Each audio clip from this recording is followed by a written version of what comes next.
كتب كلمات هذه الشيلة الشاعرة الدكتورة رشا علي الفقيه الملقبة بزهرة اليمن،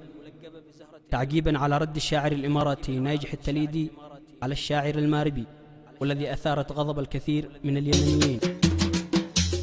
قالت رشا بنت الفقيه المكرم أغلى من القاسم والمكتوم، مره وأبوها حر والناس تعلم إن اليمن وأهل اليمن سادة القوم، من جالنا بالطيب والسلم يسلم، ومن غزانا عادل الخلف مهزوم، عرب أصيلة خيرة أولاد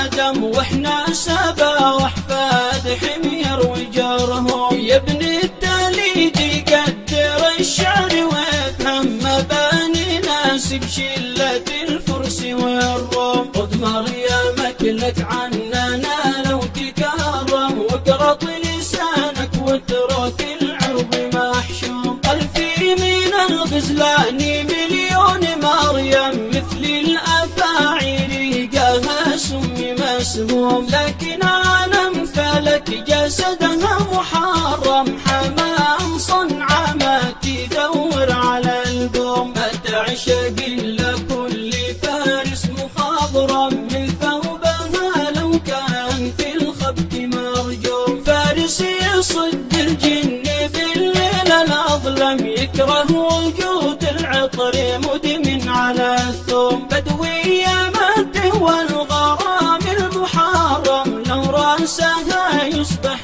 في السيف مقسوم، يظهر على هيئة محارب ملثم، خذها على يمناك في البرد والحوم، تدخل تخوض الحرب من دون محرم، في يدها جرمل بناظر مدعوم، وخلفها